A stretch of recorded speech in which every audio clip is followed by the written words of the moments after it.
श्री हरि नारायण भगवान की जय, लक्ष्मी मैया की जय। आइए सुनते हैं कार्तिक मास कथा का 29वां अध्याय। राजा पृथु ने कहा, हे नारद जी, आपने कृष्णा और वेणी नदी के तट पर बनिए और कलहा ने जिस प्रकार मुक्ति पाई वह सारी कथा हमको सुनाई है। मैंने भली प्रकार सुनी है देवर्षि। यह कार्य उन दोनों नदियों के प्रभाव से हुआ था या इस क्षेत्र के प्रभाव से हुआ था? कृपा करके मुझे बताने की कृपा कीजिए, क्योंकि मुझे संदेह है। देवर्षि नारद जी बोले, कृष्णा नदी साक्षात भगवान श्री कृष्णचंद्र जी महाराज का शरीर है और बेणी नाम वाली नदी भगवान शंकर का शरीर है। इन दोनों नदियों के संगम का महात्मा श्री ब्रह्मा जी भी वर्णन करने में असमर्थ हैं।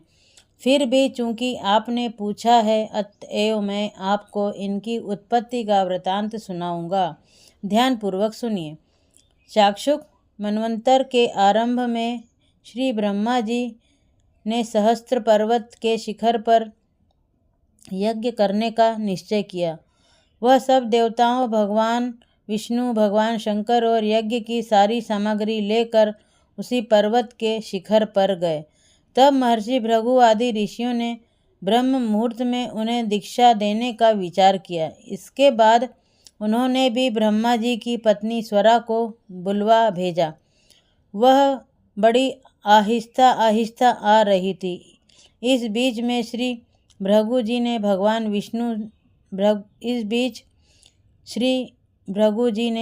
विष्णु ने कहा, हे प्रभु, आपने स्वरा को शीघ्रता से बुलाया था, वह क्यों नहीं आई? यदि ब्रह्म मुहूर्त टल गया तो फिर दीक्षा का कार्य कैसे होगा?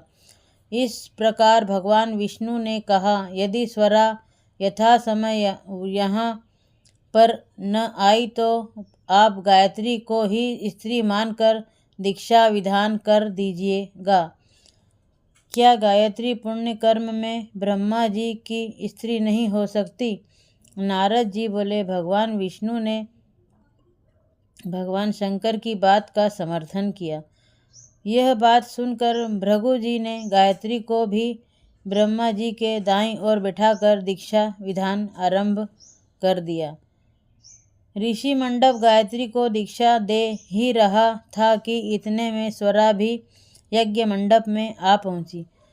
श्री ब्रह्मा जी के पहलू में गायत्री को देखकर ईर्ष्या से क्रोध करके कहने लगी। स्वरा ने कहा, जहाँ अपूज्यों की पूजा होती है और पूज्यों की अप्रतिष्ठा होती है, वहाँ पर दुर्भिक्ष, मृत्यु तथा भय तीनों अश्वमेव हुआ करते हैं।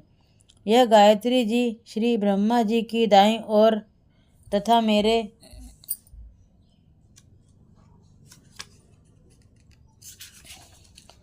स्थान पर बैठी है। यह अदृश्य बहने वाली नदी होगी। आप लोगों ने अविचार से इसे जो मेरे स्थान पर बैठाया है, वह आप भी सबके सब जड़ रूप नदियाँ होंगे। नारद जी ने महाराजा पृथु से कहा, हे राजन, इस प्रकार स्वरा के श्राप को सुनकर गायत्री मारे क्रोध के लाल भभूका होकर अपने होठ काटने लगी। देवताओं के मना करने पर भी उसने उठकर स्वरा को श्राप दे डाला। गायत्री ने कहा, ब्रह्मा जी जैसे तुम्हारे पति हैं, वैसे ही मेरे भी पति हैं। तुमने व्यर्थ ही श्राप दिया है, अतएव तुम भी नदी हो जाओ। नारद जी ने कहा, तब तो देवताओं में खलबली सी मच गई। वह स्वरा को दंडवत प्रणाम करके कहने लगे, हे देवी, तुमने जो ब्रह्म आदि सब देवताओं को शाप दिया है, इससे यदि हम सब जड़ रूप नदियाँ हो जाएंगे तो फिर निश्चय ही यह तीनों लोक नष्ट हो जाएंगे, क्योंकि यह शाप तुमने बिना विचारे दिया है, अतः तुम इसको वापस ले लो। स्वरा ने कहा, हे देवतागण, चूँकि आपने यज्ञ के आरंभ में गणेश पूजन नहीं किया है, इसलिए यह विघ्न उपस्थित हो गया है। मेरा यह शाप कभी खाली नहीं जा सकता, इसलिए आप सब अपने अपने अंशों से जड़ीभूत होकर अश्वमेव नदियाँ बनोगे। हम दोनों सौतें भी अपने अपने अंशों से पश्चिम में बहने वाली नदियाँ बनेंगी। देवर्षि नारद जी ने राजा पृथु से कहा। स्वरा के यह वचन सुनकर सभी देवता विष्णु शंकर आदि अपने अपने अंशों से नदियाँ बन गए।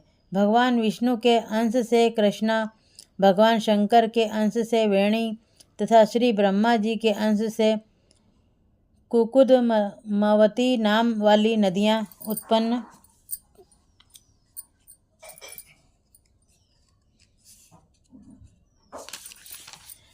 हो गईं। तभी देवताओं ने अपने अंशों को जड़ बनाकर वहीं सह पर्वत फेंक दिया। फिर उन लोगों के अंश अलग अलग नदियों के रूप में बहने लगे।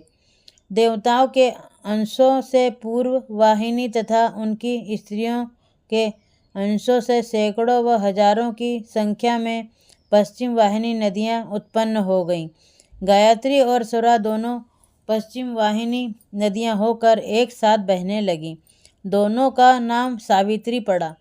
श्री ब्रह्मा जी ने उस यज्ञ स्थल पर भगवान विष्णु और भगवान शंकर की स्थापना की।